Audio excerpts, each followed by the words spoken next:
Both the US and Iran say they've agreed to a 2-week ceasefire. As I've been saying, just to reiterate that, US President Donald Trump said he is suspending his latest deadline for Iran to strike a deal or face US military escalation.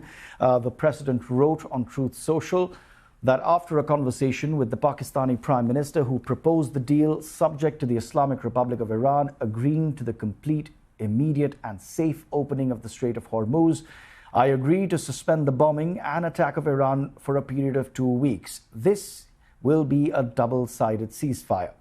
Iranian state media claims the US has agreed to their 10-point peace plan that includes complete and permanent end to the war, reopening the Strait of Hormuz, compensation and reconstruction payments to Iran, full commitment to lifting of sanctions on Iran.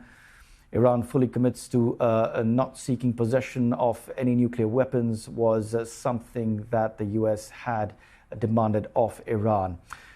This, as we've been saying, is a rapidly developing story, and we are still picking up more reactions, getting you the latest now from Pakistan's Prime Minister Shahbaz Sharif, who's just put out a post on X. And this is what it says: with great humility, I'm pleased to announce that the Islamic Republic of Iran and the United States of America, along with their allies, have agreed to an immediate ceasefire everywhere, including Lebanon and elsewhere, effective immediately. I warmly welcome the sagacious gesture and extend deepest gratitude to the leadership of both countries and invite their delegations to Islamabad on Friday, 10th April 2026, to further negotiate for a conclusive agreement to settle all disputes. Both parties have displayed remarkable wisdom and understanding and have remained constructively engaged in furthering the cause of peace and stability. We earnestly hope that the Islamabad talks succeed in achieving sustainable peace and wish to share more good news in the coming days. That is from the Pakistani Prime Minister Shahbaz Sharif. Remember, Pakistan has positioned itself as a crucial mediator in these conversations. For more, let's go across to Khashayar Junaidi, our Washington correspondent for BBC Persian. Khashayar, good to have you once again. Before we get into what we are likely to see, what more are you picking up from Iran, from Tehran, as far as their official reaction? Well, the government and state media are portraying this as a big victory for the regime. The statement put out by the Supreme National Security Council of Iran says that Iran has reached almost all of its objectives in this war. The enemy is facing a historic failure, and then refers that Iran had put out a 10-point peace plan that the US has accepted. Of course, they're going to negotiate about this. This is what the Iranians are arguing, that Iran will have a control over the traffic in the Hormuz Strait. There will be a ceasefire, total ceasefire, regarding all of the fighting between Israel and Iran's proxies. The US should leave all bases in the region, and compensation should be paid to Iran. And of course, the Iranian media are also adding that part of that 10-point deal is lifting of all sanctions and ending of all hostilities. The Supreme National Security Council says that amid a lack of trust on the American side and the Iranian side, mutual trust, talks will resume in Islamabad, Pakistan from Friday, and it's going to be for 2 weeks. And they've said that if the talks are successful, the 2-week ceasefire could be extended. But one other thing, this is amid this statement and this posing that we are the victor, there is another point that is very important for the Iranian government.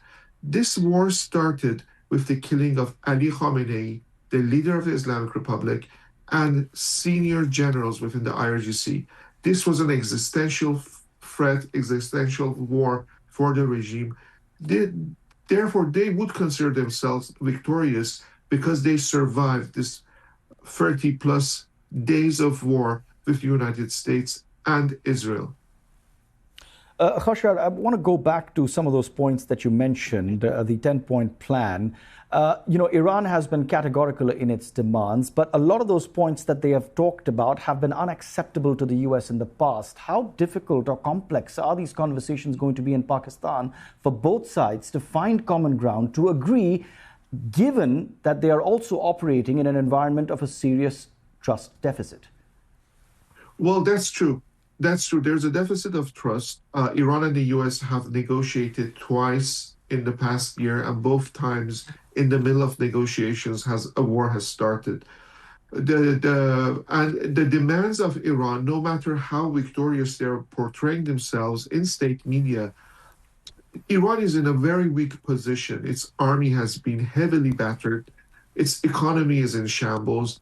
The regime has an unfinished business with the opposition and the people.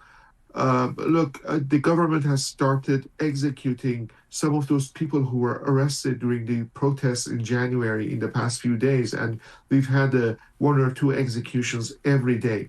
So the regime at the same time has to harden its grip on power inside the country as well.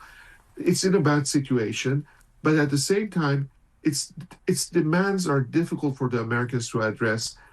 The U.S. says it's accepted to ceasefire, and that under the condition that there will be free flow of traffic in the Strait of Hormuz. Iran is mentioning that it wants to have control over maritime traffic in the Strait of Hormuz because of its geographic locations. That's number one. There's going to be difficult negotiations over Iran's nuclear program. The Iranian state media are saying that the U.S. has agreed to a enrichment in Iran. The U.S. has said it wants no enrichment being done in Iran. So there are going to be very difficult negotiations. It's going to be a very hard 2 weeks. Khoshyar, very briefly before I let you go, I know it's still early, but have you managed to have any conversations with people in Iran? Any reactions you're picking up from the people there after this announcement? Yes, it's been a long night for Iranians. Many people were anticipating heavy American bombardment of the power plants, the roads, the bridges, as the president had announced. They were all waiting for the deadline, which was like 3:30 in the morning in Tehran. So the announcement came around 1 o'clock in the morning in Tehran, and many people were awake waiting for the attacks. There are mixed reactions. There is a sense of relief. In the past few days, people were buying groceries and food and storing water, buying candles because they were afraid that there will be no electricity. They have now some sort of relief that the power plants are not going to be attacked. At the same time, many of the people who were against the regime, who opposed the regime, believe that this war, amid all of its horror and its damages, will result in a regime change. That hasn't happened. They have to stay. Now they're going to be dealing with a regime who has been injured in this war, who the economy is broken, the regime is more angry, and they have to face this regime again. Khoshyar Joneidi, thank you very much for your time and speaking to us. Meanwhile, more news coming in. Israel says it's tracking a barrage of incoming missiles from Iran. These are the skies over Tel Aviv, and we are getting reports of 3 rounds of Iranian strikes towards Israel, with loud booms reported by our teams in Jerusalem. Axios is reporting U.S. officials believe it could take a while for Iranian armed forces to receive the message to stop those strikes. So at least that is what we're picking up at the moment, but we'll keep a close watch on developments on that front soon after the announcement of that ceasefire. Well, joining me live is Colonel Mark Kansian, Senior Advisor with the Defense and Security Department at the Center for Strategic and International Studies. Thank you very much for your time here on BBC News. Well, we have been talking at length about the diplomatic progress so far. Do you feel, given everything that we've seen and what we are likely to see, this is or could lead to some sort of resolution? We've heard a lot of speculation from the various commentators that it's very uncertain at this point. We may end up in just a frozen conflict, that is, that we have ceasefires that are just repeated, and we end up in the same situation that we are now. It's important, I think, to step back and look at the military situation and recognize that militarily, Iran has taken a terrible beating. It has not come out of the war stronger, but the United States has also been frustrated with its inability to keep the strait open. What do you think changed in the last few hours behind the scenes as both sides contemplated de-escalation? I think on the U.S. side, President Trump has always been looking for a way to negotiate out of the conflict. He recognizes, I think, that the Iranians have been quite determined to not give in to pressure from military attacks. And it may be that the Iranians have decided that there's an opportunity here to end the attacks, but still maybe control the strait. Of course, it's very hard to say because we don't know what they have agreed to, if anything. And you know, I think you're right, because it is still likely to be on shaky ground, because we've seen the kind of statements in the past from both sides as they have disagreed on critical issues. How difficult is it going to be for both sides to find common ground as they go ahead, as the Prime Minister of Pakistan suggests, meeting in Islamabad? I think it's essentially impossible. Now, it's possible that the President Trump just decides that what we have now is good enough. He's inflicted tremendous damage on, for example, the Iranian nuclear program. We did a lot back last year when we attacked the nuclear facilities. We attacked more of them. That doesn't prevent them from building a nuclear capability, but it does set them back. We've essentially destroyed their Navy and their Air Force. Their ballistic missile capability has been basically destroyed, their ability to produce more. Most of their inventory has been either destroyed or buried. So militarily, they're in a very weak position. However, they've been able to control the strait. That's been a tremendous military success for them and a tremendous military failure for the United States. That's why so much of this discussion has focused on the strait.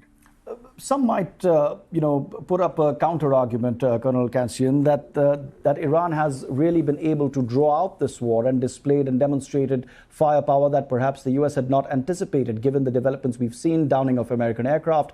How would you respond to that? I don't think that's true. The United States and Israel have been launching about 700 strikes a day in Iran. The only reason that people have the impression is that TV cameras are not allowed in Iran, but you see everything that happens in Israel and the Gulf states. So the impression that people get, I think, is very skewed. Iran has taken a tremendous beating from the bombings. Given how high the rhetoric has been, what do you think the talks are likely to look like in the days and weeks ahead? It's very unclear. It could be that the two sides just argue with each other and that the ceasefire just goes on and on and on after the 2 weeks, extended another 2 weeks. The Iranians have been very skilled in extending the negotiations. They know that President Trump is very almost desperate to get a agreement. So they keep leading the discussion on and demanding concessions in order to continue negotiations. And that's worked pretty well so far. If this had indeed escalated, what do you think retaliation would have looked like, and what were the risks in place for the U.S. that it was contemplating before going ahead with any decision? Well, the United States and Israel together have immense firepower, and they can bring it to bear anywhere they want in Iran. If they wanted to obliterate, for example, the oil industry, they could do that. There are many reasons why they wouldn't want to do that. The Iranians always retaliate when they are struck, but their ability to do that has been much reduced. The number of missile and drone attacks have declined 90% from the high levels of the first couple of days of the war. They would probably surge some attacks, but their ability to affect the daily life in the Gulf, the economic life in the Gulf, or the military situation is limited. But you would see some fairly dramatic footage on the video, and that would give, I think, people the impression that the Gulf states and the United States were suffering They don't see what's happening in Israel.